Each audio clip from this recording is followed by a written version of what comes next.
Hello, everyone, and welcome to this week's episode of Touchdown Tuesdays, the official football podcast of Bruce Sports. We're back after a couple weeks off as both Ryan and I were on vacation and had a little bit of technical issues, but we are back live now here on YouTube right now. I'm with Ryan Solomon. I am Ian DeMars. Ryan, how are you doing right now? Pretty well. A lot of free agency stuff happened while we were away that I'm sure everybody that follows the show already has pretty much caught up on. But it was a very big flurry of activity in the free agent market for a while.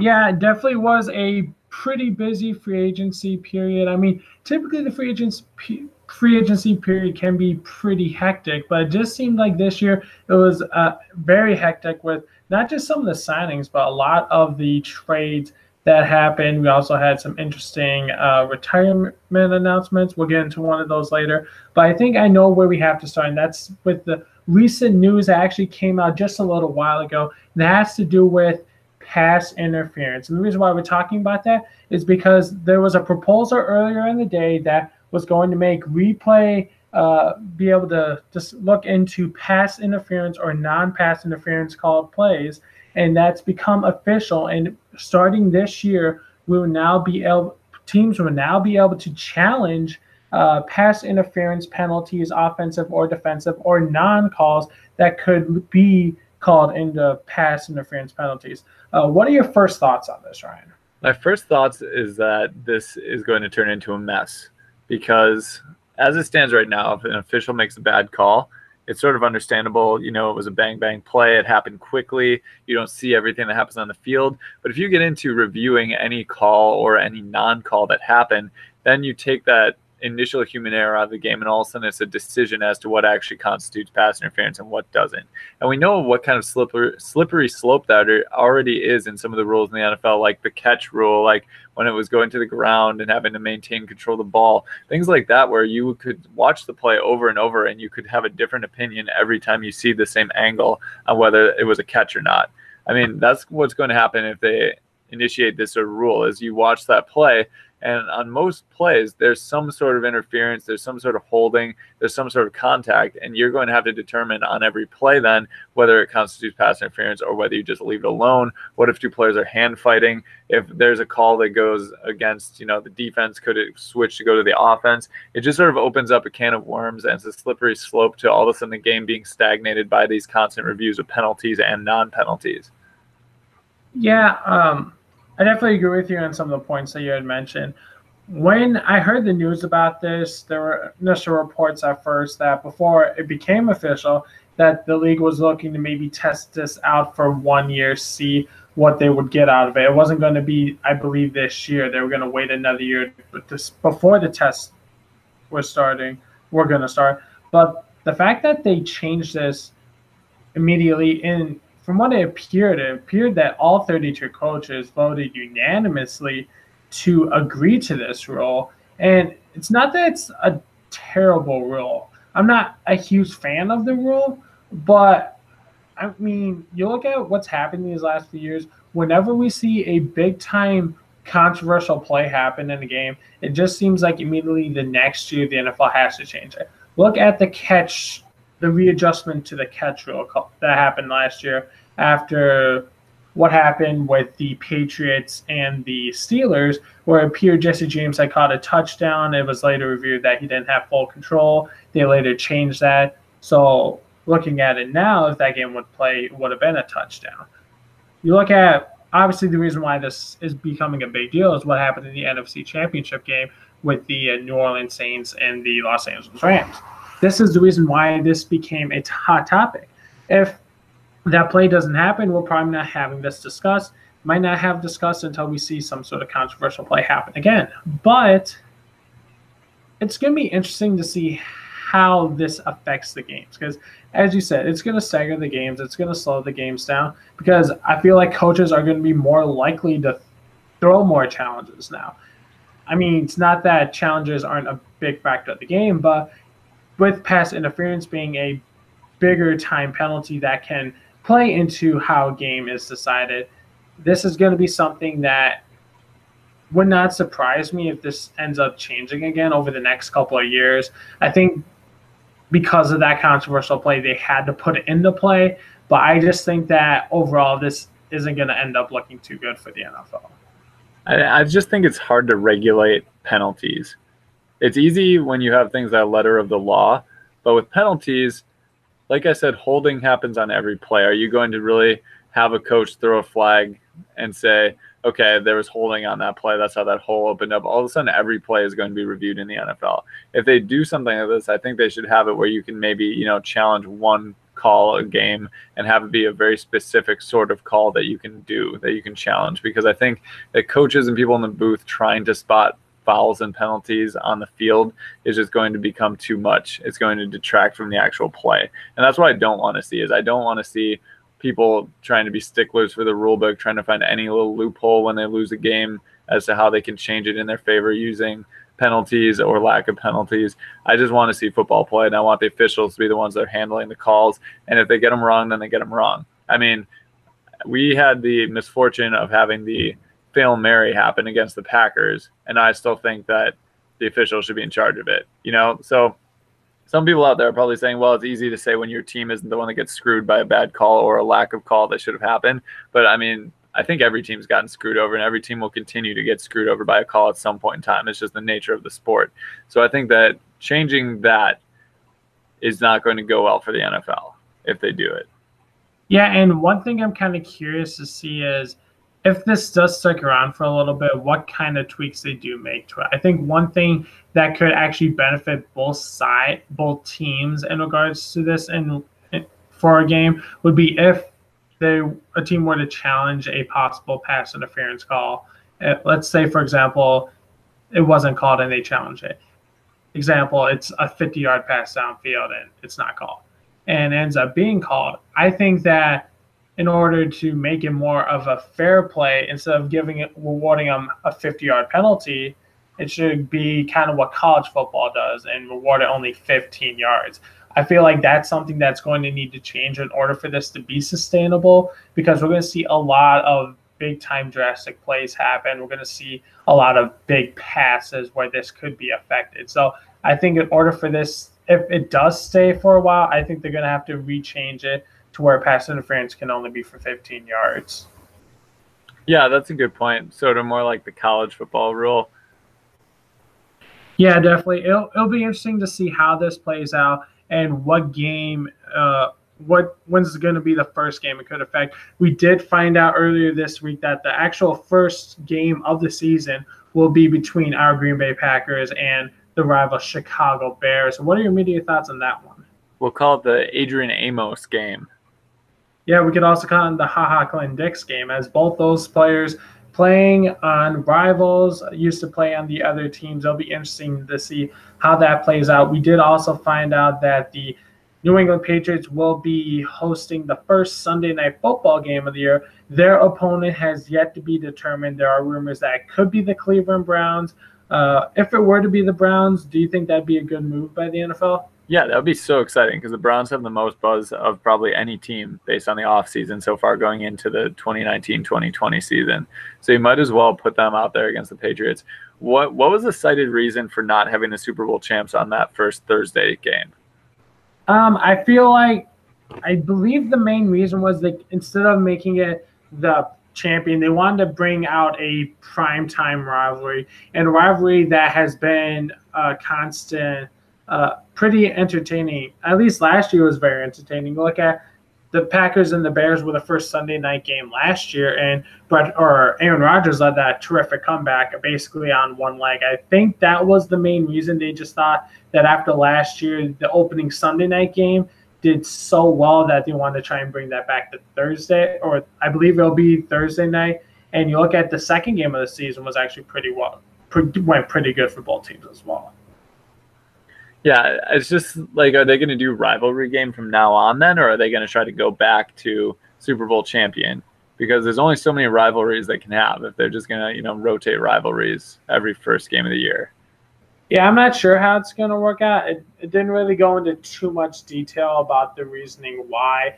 If I had to guess, maybe the Patriots had something to do with it. Maybe they had the option of either having the first Thursday game of the year, the first Sunday night game of the year, that could have been a possibility as well. But from what I saw, it didn't really give too much of an explanation. Yeah, I don't know. It was kind of traditional to have the Super Bowl champion play. I kind of miss that. Although I usually find that first game of the season pretty boring because it's usually the best team in the league from the NFL the previous season versus the team that's not so great. So I do understand why they potentially wanted to change that. Just seems a little strange to do it at this point in time when they've been doing it that way for a while now.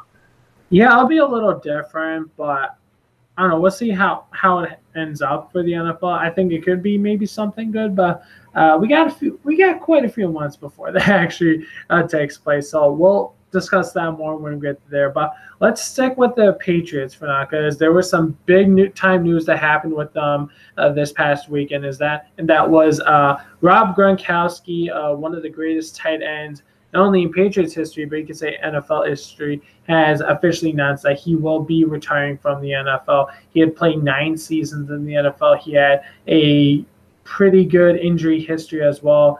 Could have been part of a factor in why he did retire so early, when some people could probably say he had a few years left. What was your immediate thought or reaction when you heard about the news? I mean, we've heard about Rob Gronkowski contemplating retirement for probably 2 years now.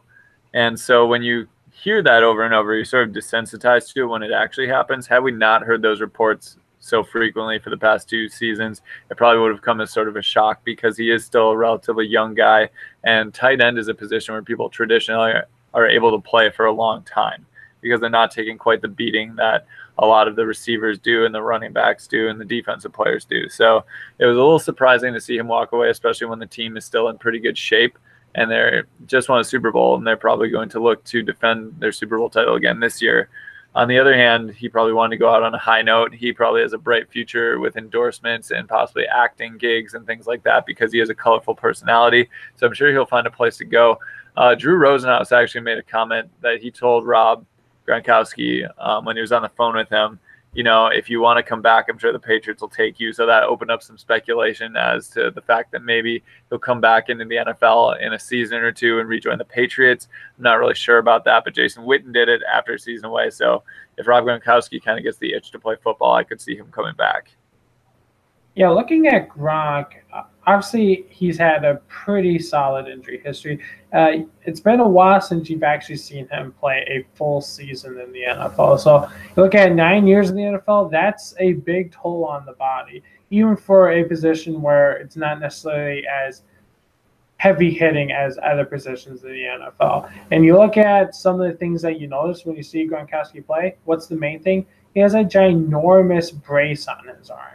And that definitely can play a factor, because he must be very cautious of re-hurting that arm. And I think that retiring now is a sign that he wants to get healthy. He has been healthy for quite some time. And we see this a lot more nowadays in the NFL. When some of these players get banged up often, they retire early because they're kind of worried about their life. Like, Rob Gronkowski is still a young guy. I mean, obviously, he probably wants to have a good rest of his life. He wants to be able to walk when he's 50, 60 years old. He wants to be able to do things with his kids when he does have kids. That's some things that some of the people don't necessarily think about, just because some of these players at the top of their game retire early. I think that what we're going to see from Gronk is we're going to see him rest, get healthy, and I feel like after a year or two, we're going to hear talks of him possibly wanting to come back. As you had mentioned before, he's going to get tons of endorsement opportunities. He's going to probably give acting a try. There are reports that he could even give wrestling a try, as he has had some stipulations with WWE before. So that could possibly be a possibility. But also, the injury history could be a factor there as well. I'm not saying this is the end of Rob Gronkowski, but for now, I think this is actually a smart decision for him. Yeah, and I can't fault any NFL player when it's such a dangerous sport for wanting to step away, especially when they've already accomplished a good deal. And he probably doesn't feel like he's leaving a lot of money on the table, even though he really is, because he's made so much money already. So you have to respect that decision one way or the other. Yeah, and looking at his career, now obviously, as I said, 9 years, guy's been one of the most dominant players in the NFL. He actually has had the most touchdown receptions, I believe, in his career since he came into the league. Do you think? I think this guy's a Hall of Famer. Do you think he is, and do you think he might be a first ballot Hall of Famer if he does end up staying retired? Well, I don't really have the same opinion on Gronkowski as a lot of other people do. A lot of people I've been hearing first ballot Hall of Famer, obvious choice Hall of Famer. I don't really see him in that same way, mostly because the Patriots did so well when Rob Gronkowski wasn't playing. Like when Gronkowski wasn't on the field, it wasn't actually terribly noticeable. When he was there, it added a whole new dimension to the Patriots offense, but they got along just fine without him. And he was immensely talented, incredibly physically gifted, but I don't think he took full advantage of the talent that he had a lot of times, and he sort of just got by with being big. You know, like that was the whole thing with Gronkowski is he had good hands and he was big. And the Patriots, like I said, won a lot when he wasn't on the field. They won a lot before they had him. They'll win a lot after they had him. So I think that he's kind of going to get lost in the dynasty of the Patriots, and he'll probably end up being a Hall of Famer, but I don't really put him up there in my top tight ends. I think he's more of just like a pretty decent big receiver. Like I don't put him in the same category as an Antonio Gates or a Tony Gonzalez or players like that. Yeah, looking at it, I think he gets Hall of Fame consideration just because of the amount of dominance he had over his 9 year career. Even though he was injury plagued and there were times where the Patriots succeeded without him, there was still that time where he was the best tight end in football. And there's going to be arguments about if he should be a first ballot Hall of Famer.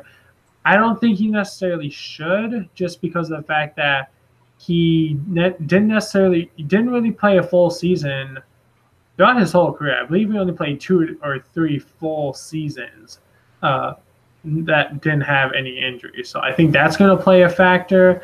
You also look at the fact that, as you had mentioned, they did succeed even when he wasn't off the field.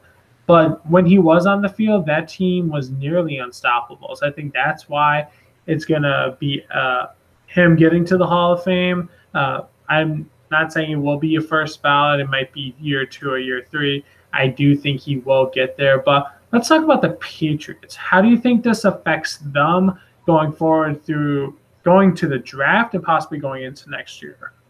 I don't think it really impacts them that heavily, to be honest. I think that they've usually done a good job of getting a tight end that can fit a certain mold. I'm sure they'll be able to scour the NFL and find somebody either as a free agent or in the draft that can kind of fill Gronkowski's shoes. Obviously, they most likely will not be the prolific pass catcher that Gronkowski was, but that doesn't mean that they're not going to find somebody that is at least an effective blocker who can catch outlet passes or who can go up and get a jump ball near the end zone. I think that they're just going to keep on chugging without Gronkowski. I don't think his absence is going to be terribly missed. Yeah, I feel like they're going to be fine without him just because they still have Tom Brady, who can make anyone a star on that team. You throw anyone out there, they could become a Pro Bowler just with him out there. I do think, though, that with losing Gronkowski, that their first-round pick suddenly becomes a tight end pick. Whether that means them staying at where they are in the draft and possibly going with, I doubt if either of the Iowa tight ends would still be there, but if there is one that would be there, possibly would be Noah Fant. There have been reports that the Alabama tight end, I believe it's Irv Smith Jr., could be or available there, or Irv Stewart. I can't remember the last name for sure. But I could also see them moving up into the draft just to possibly grab one of those two guys, or maybe the top guy from Iowa as well. Although if they were to go after that guy, they would probably have to move up at least 15 picks to have an opportunity at him. But as you had mentioned before, I don't think that impacts them nearly for the full season. I think it just impacts how they draft, whether they want to go high with the tight end or if they settle for where they are in the draft. And let's not forget, they could very easily make a trade or just pick up a free agent tight end. It doesn't have to be somebody that great. They can scheme around having a tight end that may not be a pass catcher and is more of a blocker. Yeah, you do make a good point there. Just remember when they got Martellus Bennett, Scott Chandler, a couple of guys that Ben Watson. They had Ben Watson for a while. yeah, a few guys that didn't necessarily have that good of careers, and they came to New England. And like you said, when Gronkowski was out, those tight ends did shine. And even when Gronkowski was there, they still shine. So definitely, they're going to be fine. They could even, as you said, go for a trade.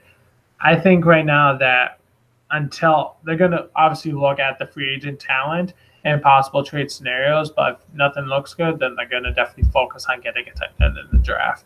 Yeah, and let's be honest, according to Bill Belichick, nobody is replaceable, or nobody is irreplaceable on the Patriots roster, because he wanted to trade Gronkowski away a year ago to the Lions. Remember that? And Gronk vetoed the trade. So clearly Belichick was like, we don't need this guy. And he even was thinking about getting rid of Tom Brady. So as long as they have Belichick, they're going to be fine. And I don't think he's concerned about Gronkowski being gone even the slightest bit. Yeah, I definitely agree with you on that. That's kind of how Bill Belichick is. And we'll see what happens over this next month, as that's going to be the main talk for the Patriots as free agency continues, and obviously the draft coming up at the end of April. But let's focus on free agency right now. So Ryan's obviously a lot of stuff has happened so far in the free agency period since new league season began. Who right now would you say has won free agency, and which team do you think lost the most from free agency? Sure. So the free agency winner that I'm going to go with is the Cleveland Browns. And we mentioned them briefly as the team that has the most hype surrounding them coming into the 2019 season. And a big part of that is because their roster was already starting to look better last year and now has added offensive weapons, Odell Beckham and Kareem Hunt. And then also on the defensive side, Olivier Vernon and Sheldon Richardson. So that team suddenly has a lot of big players that can do things on that team. Let's not forget Nick Chubb is there. Baker Mayfield's trying to build on a semi-successful rookie season where he did better than I had predicted he would. So that team suddenly looks like a team that can contend in that division with these offseason acquisitions, especially considering what the Steelers did with losing their two probably best offensive weapons, and the Ravens and Bengals not really doing a whole lot in free agency. Yeah, and definitely it's really hard to pick a team that did a better job than Cleveland. As you said, they signed a few guys. They obviously got the big trade with Odell Beckham Jr., so that's a huge move for them, and that puts them in a great position to possibly become that top team in the AFC North. But I'm going to go with a team that made a big splash, and I'm not saying that it's a move for this year, but I think it's going to be definitely a great move over the next few years. I like what the New York Jets did, getting Le'Veon Bell. They needed to fill that running back position. They've had some success there over the last few years, but they've also had tons of injuries. And getting a guy like Le'Veon Bell, a guy who can dominate a game, not only running the ball, but catching it out of the backfield, is definitely going to be helpful for a young quarterback in Sam Darnold. Sam Darnold, you could tell, struggled quite a bit last year, turned the ball over a little bit. But that was also because he didn't necessarily have the best running game behind him at certain times. You get a weapon like Bell who can play in the slot, obviously be in the backfield. That's going to take a lot of pressure off of Sam Darnold. I think Sam Darnold is going to bounce back this year, and a lot of that's going to have to do with Le'Veon Bell. It's going to be interesting to see how he changes that offense, but I think that getting Le'Veon Bell tells the people in New York that they're getting ready to win games. They know their time is coming, and watch out for this team in a couple of years. Yeah, that's true. And just having that factor in Le'Veon Bell, who can catch passes and run the ball effectively, really might take some pressure off of Sam Darnold, especially if they don't find a way to shore up that offensive line, which I'm sure they're planning on addressing in the draft. That was the only thing, is that they didn't do a phenomenal job of fixing up that offensive line that led to Sam Darnold getting pretty beat up last year. So we'll see what they do in the draft to address that. The team that I had not doing well in free agency the most was actually another team from the AFC North, and that's the Cincinnati Bengals. Now, they didn't lose a ton of talent in the offseason. They did lose a couple of guys. Vontaze Burfict obviously gone. Tyler Kroft is gone, but they didn't really do anything either to try to bring in talent. So this team has been trying to build through the draft for the past probably 5 years, and it hasn't really been effective in doing this method. So constantly the Bengals are shipping out the same roster week after week that they've kind of always had, and they're not really doing anything in free agency to change that. And especially with Zach Taylor's first year, kind of a questionable hired head coach, you would think they'd want to make a splash and bring in some more players that can be beneficial to that team. And instead, what we end up with is kind of the same roster they had last year, which was underachieving and didn't make the playoffs. So they once again didn't really do a whole lot in free agency. They re-signed Tyler Eifert, who's been injury prone. And then their other best acquisitions are John Miller, B.W. Webb, and Kerry Wynn, which is really not a whole lot. Yeah, it's been kind of a strange offseason for the Bengals. I do agree with you on that. Some of the moves that they made were questionable. I still think the coaching hire was a little bit questionable. I do kind of like the fact they did re-sign Tyler Eifert, a guy who has shown success in the NFL, but has had a bit of an injury problem and was making strides last year before he did suffer a broken leg. So I think that the strides that he made before that, that's why the Bengals gave him basically another prove-it deal. But I'm going to go with a team also in the AFC. I'm going to go AFC East. I'm going to go Miami Dolphins. Now, I feel like a lot of people were expecting them to struggle in free agency, but some of the stuff they did, trading Ryan Tannehill was a little bit surprising. You trade him to Tennessee, didn't really get too much in return. I was a little bit surprised by that move. I felt like if they were to trade it, they could have traded him to a team where he could have had an opportunity, but you put him on Tennessee, and he's not likely to start with Marcus Mariota there. Then you signed Ryan Fitzpatrick, a guy who did play well last year for the Bucs, but you're kind of now in a position where do you draft a quarterback at 13, or do you maybe ride it out with Fitzpatrick for a year and go after a more heavy quarterback draft next year? There were reports that Devontae Parker was going to be out of there, but he ended up getting re-signed, which was kind of a bizarre move after he kind of fell out of sync last year and only got playing time at the end of the year because of sporadic injuries that happened to that team. So I didn't really think they made that much of a splash. Just some interesting moves that they made that kind of puts them in a position where we really don't know what they want to do this upcoming year. Yeah, and speaking of the Dolphins, too, it came out that Brian Flores said that they are not going to tank this season. But that roster is set up to tank. Like, the only way that they win a lot of games is if Ryan Fitzpatrick somehow has another revival season and just goes off and just gunslings the ball all over the place, because that roster as it stands right now is barely standing. They've cleaned out so much talent that was there. I mean, there wasn't that much talent to begin with, but what was there now is gone. And it seems like they're just going to kind of intentionally tank while still looking like they're trying to win games, is how I see it. Yeah.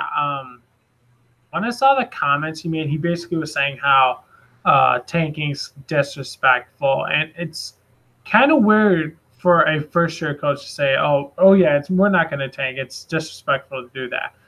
But you look at, he might have been told to say that because obviously if they're going to lose games this year and they hire a new coach, then they're obviously going to keep Brian Flores going into next year. I mean, we've seen some interesting moves where coaches get let go and then they do worse next year, and we really don't know what's going to happen with the franchise. I think what they wanted to do this year was they still have some good pieces on defense. They still have Micah Fitzpatrick. They still have Xavier Howard.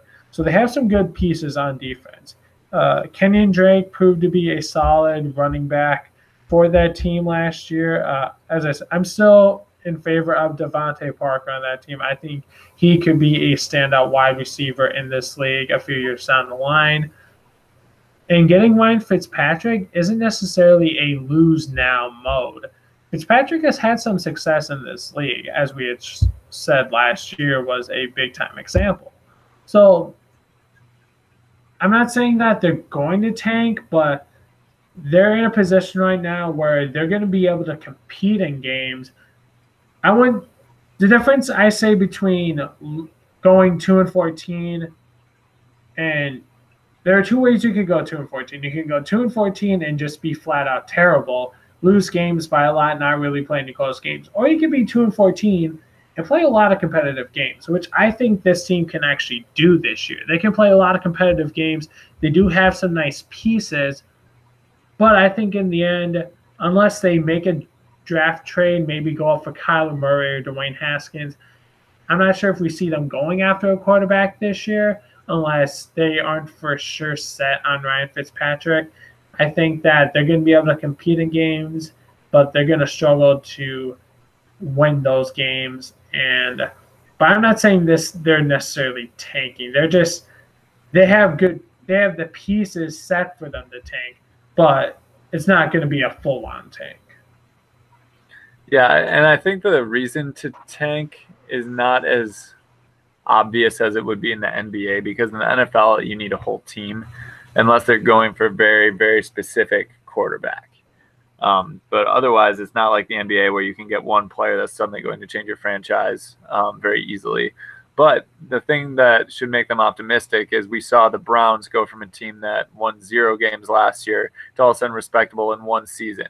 So clearly, if you are a decent general manager and you can make deals, get draft picks, sign free agents, you can make a team that's up and coming very quickly. But I think that what they have to do is they have to get to that point where they basically rock bottom, but they have the cap space and they have the equity cash value to be able to suddenly build that team back up again. I think that's what they're trying to do right now is they're trying to scrape away everything that they had before, get down to the bare bones of a franchise, and then build it from the ground up.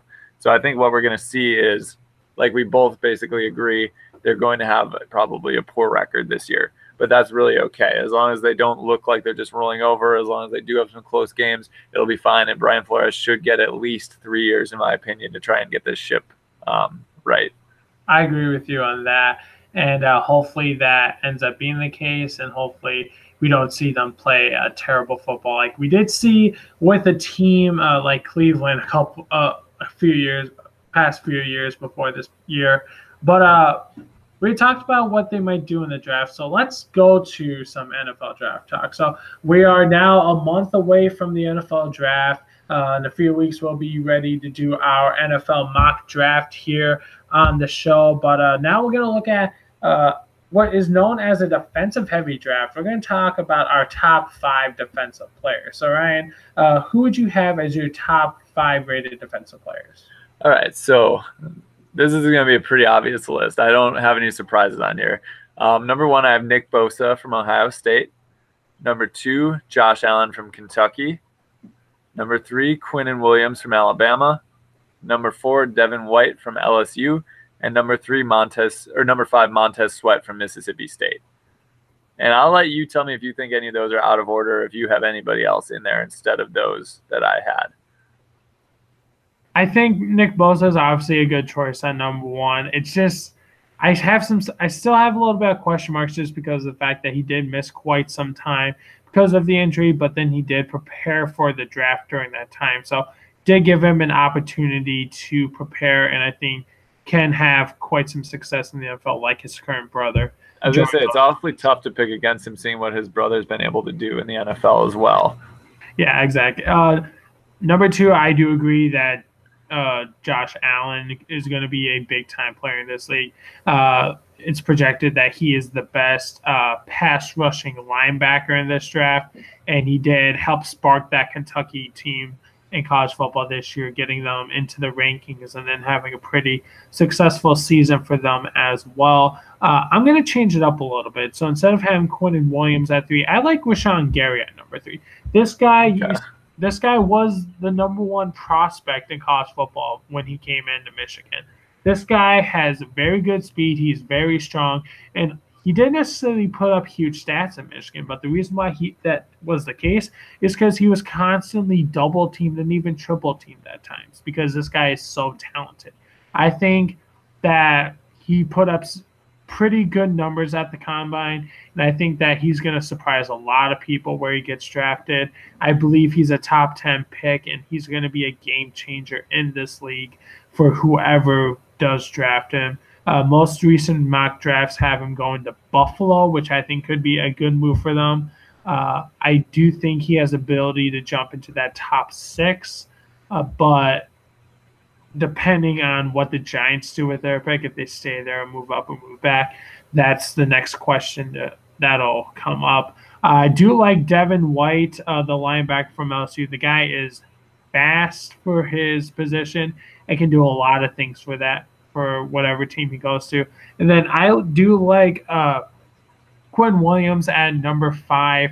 I just have him rated ahead of Montez Sweat just because of the fact that we saw Alabama play at a higher quality level of football than Texas A&M did, and Williams was a beast for them in the interior and was able to put up huge numbers for that team. Has been a big factor for them over the last few years, and whichever team gets him is going to be able to solidify their defensive line for the years to come.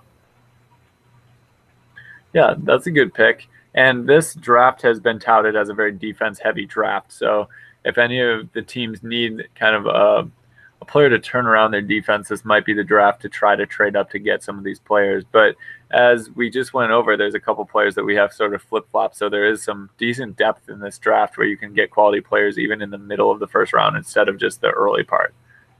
Yeah, looking at it, of the 32 first-round picks, how many of those do you think will end up being defensive players? Ooh, I think it's probably going to be at least 20. Okay, you and I are actually on the right page there, and I was thinking around 20 as well. There's some good talented players in this draft, but I don't necessarily think that they're first-round talents. There's a lot of defensive players that could probably be second-round talents, but are going to be first-round picks just because of how stacked this draft is defensively. And this, too, is one of those drafts where there aren't a ton of teams that actually will be looking to draft a quarterback. And some of the obvious ones, at least one of the obvious ones in the Jaguars that you would think would draft a quarterback, already filled that need in free agency. So suddenly there's going to be a lot more probably defensive players picked unless other teams trade up to get a Kyler Murray or a Dwayne Haskins or a Drew Lock. So there's going to be extra defensive players taken just because that quarterback need isn't one that needs to be filled by many teams. Yeah, and you look at the Cardinals are one of those teams that some people question might go for a quarterback. But Cliff Kingsbury recently had said this week that Josh Rosen's actually a guy that fits his offensive system. Do you think that he's right on that, or do you think he's just continuing to say that he's the guy until it gets closer to draft time? It's really anybody's guess there. I don't necessarily know what Cliff Kingsbury wants to do with that because he is on record saying he would draft Kyler Murray number 1 overall if he had the pick, but they clearly saw something in Josh Rosen take him in the first round. I have a feeling that they're kind of shopping him around to see what they can get for him, and if the price is high enough, they would probably be willing to let him go and take Kyler Murray in the first round with that number 1 overall pick. However, I wouldn't be surprised either if they do stick with Rosen. I'm not a big Rosen fan. I don't really like his game that much or his personality or attitude.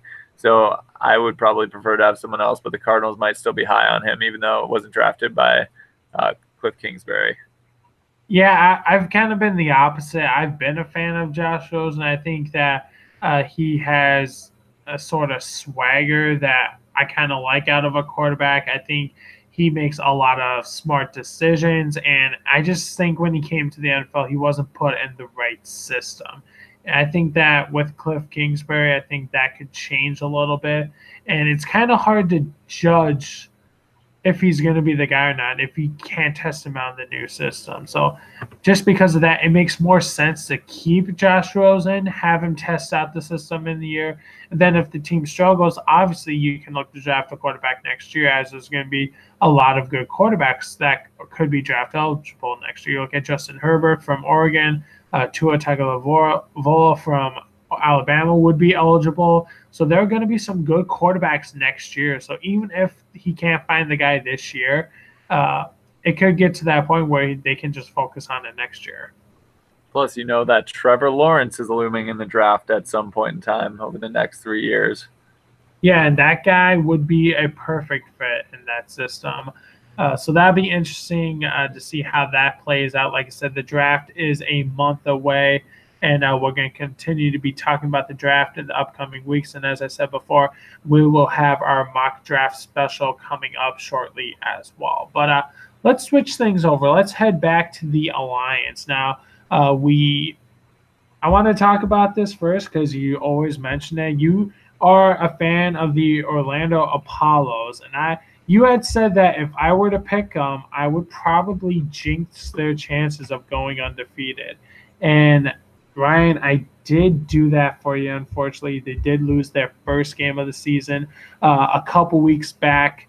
I'm sorry to say that I jinxed them, but they did bounce back this past week, getting a big win. And there was also another interesting name that came out, and that was Johnny Manziel. Not only joined the Alliance, but he was assigned to the Memphis Express and actually did get some playing time this past week. Had a couple of nice plays when he was in there. The Express, however, didn't play him the full game. They played quarterback Brandon Silvers for the majority of the game, led them to a comeback, and actually led them to victory in the first overtime game in the Alliance history. Did you have any other main thoughts about this past week in the Alliance? I mean, we all knew you were going to jinx the Apollos. I called it before anybody else even thought about it. But the Apollos are still, in my opinion, far and away the best team, especially if you look at their net points. They're at 97 net points when the next closest is 25. So they're clearly significantly better, at least in their scoring margin, than the rest of the AAF is. But it might get a little tighter if Johnny Manziel can actually do something for the Memphis Express. I think the Apollos still are the best team in the entire league, though. The Commanders are close in record, behind with 5-2, but still on the Apollo bandwagon. Okay. And looking at the Alliance, we only have a few weeks left until the playoffs start. Looking at both conferences, we do see that Orlando and Birmingham are the top teams in their conference, with Memphis and Atlanta tailing at the bottom at 2-5. And then you look at the other conference, actually is pretty interesting. So we have the San Antonio Commanders leading at 5-2. 4-3 are the Arizona Hotshots. 3-4 the San Diego Fleet. 2-5 are the Salt Lake Stallions. So all those teams still technically have a decent chance at making the playoffs. Of the two conferences, which conference do you think is the more exciting one to watch? Yeah, I think the Western Conference is the more exciting one to watch, and that's simply because of the parity that there is in that conference compared to the Eastern. In the Western Conference, you have each team separated by one game to the next one that's above it. So from the Commanders, you go down one to the Hotshots, then from there you go down one to the Fleet, and there you go down one to the Salt Lake Stallions. So you can get teams in that conference that are very close together, and like you said, basically all of them are still alive to make the playoffs. If you go into the Eastern Conference, you have far and away the best team, the Apollos, at 6-1. Birmingham Iron are pretty exciting to watch because they have Trent Richardson, who is obviously touchdown machine, but they're sitting there at 4-3, and then the Express and the Legends are probably the two worst teams in the AAF at 2-5. Even with the addition of Johnny Manziel, I don't think it'll help the Memphis Express that much. I could be wrong. I just don't think it will. So I think for that reason, due to the fact that more teams are still alive in the Western Conference, the Western is much more entertaining to watch at this point. Yeah, the Western has been a unique conference. Seems like any one of those teams can possibly make it to the playoffs. I'm going to say it's the other conference, though, and I believe because I think the two best teams are in that conference. I think, obviously, as we had mentioned, Orlando's been very dominant throughout this season.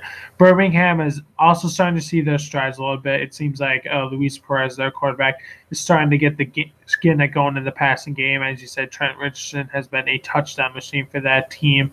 And I think that we're starting to see a lot more better play out of the bottom teams in that conference. Memphis, they've had some issues at quarterback. They've played this. They've played 4 quarterbacks this year, so they're trying to get things figured out. But I think that they're starting to head in the direct direction. And then Atlanta making the quarterback change, going with Aaron Murray, I think was the better decision for them throughout. And they quietly are actually a pretty solid defensive team. The offense just took a while to get going. So I think that they have the build to be the more exciting conference, and I think that they're just starting to hit their stride. Okay. To each his own, I guess, Ian. All right, so let's go to our picks now for Week 8. So going back to our Week 6 picks, Ryan, we actually both went 1-3 in the standings. Ouch. For Week 6. So I still currently own a lead on you in the weekly picks. I have currently a 2-game lead on you. I have a record of 12-12. Your record is at 10-14. So who do you have for your picks this week in Week 8? All right, going with my Orlando Apollos, who you better not pick, Ian. The Apollos over Memphis. Going with the San Diego Fleet over the Salt Lake Stallions. Going with the Birmingham Iron over the Atlanta Legends. And going with the Arizona Hotshots away at San Antonio. Okay. I'm sorry to say this. The Apollos. Don't do it. I have to do it this week. They have a tough matchup. They go on the road, but they're definitely a better offensive team, so that's why I'm going with them. I like the Stallions at home against the Fleet. I think that they have played well. They just haven't been able to win the close games. I like the Iron over the Legends, and then I also like the Hot Shots over the Commanders. So we just have that one game that could potentially swing it. Yep. Hopefully, I don't cost your Apollos another victory. Hopefully not. Week. And now let's go to our fantasy picks. So a couple weeks ago, we looked at defense. You had picked the Apollos, who actually got you 0 points. They gave up 22 points. They didn't get a turnover, a sack, or a fumble. And you look at I picked the Iron defense, who actually got me negative points by the scoring points. They gave up 29 points. However, they did get 2 interceptions, which means I got 3 points from that week and now have a commanding 53-27 lead in our fantasy football for the Alliance. This week, we're looking at fantasy kickers from the Alliance. Ryan, who is your kicker for this week? I don't even know any of the kickers from the AAF. I can't even find a list of kickers. I know Nick Novak's the kicker for the Birmingham Iron. I believe Nick Folk is the kicker for, I believe it's the Hot Shots. It might be the Express, though. Young Ho Chu is the kicker for the Atlanta Legends. Do you know who the kicker is for the San Diego Fleet? I do know that kicker. That's Donnie Hageman. Yep, that's the kicker I'm going with this week because that is the swing game, is the San Diego Fleet that I chose this week. So I'm going to go with Donnie Hageman from the San Diego Fleet to take me to victory. Okay, I got to do some rethinking because I originally was going to go with him, but since you had lost, you had the first pick. So I'm going to go with my boy Nick Novak for the Iron. He's had some good weeks for them. I believe he actually was a special teams player of the week at one point, if I'm correct. So, yeah, he's actually had really good stats so far. He and Donnie Hageman have both had pretty successful seasons as kickers. Yeah, and Hagman did have a game winner for the Fleet, so definitely a good pick for you as well. And then as we get closer to the end of the season, for our next week, we're actually going to do a full on fantasy. So we're going to be picking a quarterback, wide receiver, running back, tight end, defense, and kicker for week 9. And then week 10, we'll just figure out who's going to end up being the overall winner. That's my chance. Yep, that'll be your chance to come back. You got a lot of points to make up, but if knowing you in fantasy, I feel like you can make a comeback. Maybe. We'll see. I have not been nearly as successful in the AAF as you have. I seem to only do well in NFL-based selecting competitions. Yep.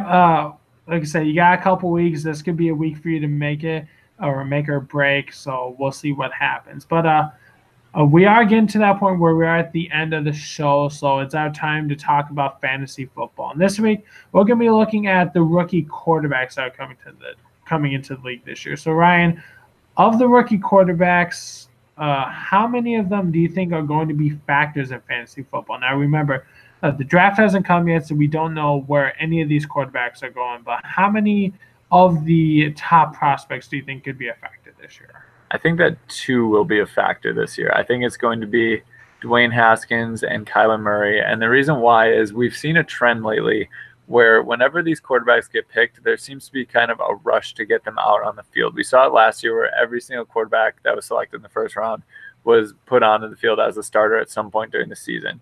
I think this trend is going to continue because now teams that draft quarterbacks first round are usually the teams that desperately need somebody to fill in and play minutes and play games and start to try to learn the system immediately. So for that reason, I think that those two quarterbacks, which are presumably the top two picked, are going to get out on the field before anybody else does. I think that there's probably only about two teams that desperately need a quarterback right now, and I think that they're going to probably take Haskins and Murray. I think Murray could be a legitimate starter in fantasy based on the fact that he can use his legs more than Haskins does. So sort of like a Lamar Jackson, he'll get points for rushing and points for passing. I think that'll be a great benefit to him. Yeah, I definitely do think those two are going to be a factor when it comes to it. Murray just seems like the most dynamic in this draft, and we saw what Lamar Jackson was, who a lot of people thought was the most dynamic in last year's draft. Can do a lot of things with his legs and with his arm, and I think could be a huge factor to wherever he gets drafted. Dwayne Haskins might have the most pure talent in the draft based off what he did last year at Ohio State. A lot of draft experts are really high on him and think that he can do a lot of good things in the NFL. I'm going to say that it's going to be three, though. The other guy I have in mind is Drew Lock. This guy put up tons of huge numbers at Missouri, but the reason why he didn't get as much credit was because he was in the SEC, and that's a tough conference with Alabama and Auburn and all those teams there. So he didn't necessarily have the best record when he was there, but he was able to put up high numbers. And remember that his defense did struggle a little bit for them, but they did improve this year. They did end up getting ranked towards the end of the season. So I think that his talent alone is going to give a team a chance to go for him in the draft. I do think he will end up being a first-round pick in the draft, and wherever he does end up, he's not going to be on the bench for the full season. He's going to get a couple opportunities this year. And he's actually one of the guys I think is going to be one of the better quarterbacks taken in the draft, possibly even over Dwayne Haskins and Kyler Murray, and I've said that before. Yeah, I do think he could be very good in this league. I heard reports that John Elway is a big fan of him, and you're looking at Denver in the top 10 could possibly go after him, maybe be the successor for Joe Flacco, for however long he stays, so we really don't know. But I think that could be a very good possibility for him to go there. And that's probably a good situation for a rookie quarterback to be able to sit behind a veteran for at least a little bit to try to learn how to do things in the NFL. Yeah, and you look at that's what happened with Patrick Mahomes. Sat a year behind Alex Smith and then ended up becoming the NFL MVP. So if anyone, I think a lot of teams have to learn that you don't necessarily have to play your first-round quarterback right away. Sometimes having him sit a year is the best thing for him to do. Yeah, I mean, once you have a player play his rookie season, you can't take it back. So we don't really know if it's better or not to have those guys out there right away or to wait. We've seen Aaron Rodgers wait a number of years behind Brett Favre, and he turned out to be a very, very good quarterback. We've seen Peyton Manning and Eli Manning get thrown out there their rookie season and both become good quarterbacks. So it could go either way, but in my opinion, it's helpful and beneficial if you have a starting quarterback in place to allow your rookie time to sort of absorb the NFL before throwing them out on the field.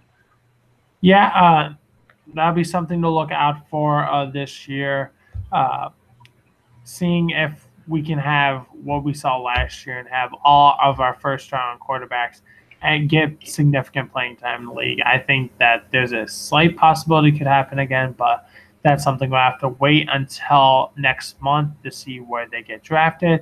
And with that said, that does bring us to the end of this week's episode. Ryan, what are your final thoughts? Final thoughts. Get excited for the NFL draft, I would say. I was thinking about our friend Ellie Knockmoney today and how he is probably the biggest draft board guy that I know or follow on Twitter. So if you're into that, definitely follow Ellie on Twitter and follow us on Twitter if you're not already. And feel free to give us a like on Facebook and continue to follow us as we go. Yeah, Ellie's definitely a guy that knows a lot about the NFL and the drafts when it gets to that point of the year. So if you do want to check out that info, check it out at Knock Money Football. you can check it out on their website and on their social media pages as well. And hopefully we can maybe even get him on before the draft is here, so he can help us with maybe our mock picks when we get those started. But again, just want to thank everyone for listening to this week's episode of Touchdown Tuesdays. It's the official football podcast of Brew Sports. Check us out each week on Google Play, iTunes, and Spreaker. And then if you do want to catch us live, we are always live, typically on Monday or Tuesdays on YouTube. Feel free to check us out on Facebook and Twitter. On Twitter, use the handle at TDWN2's podcast.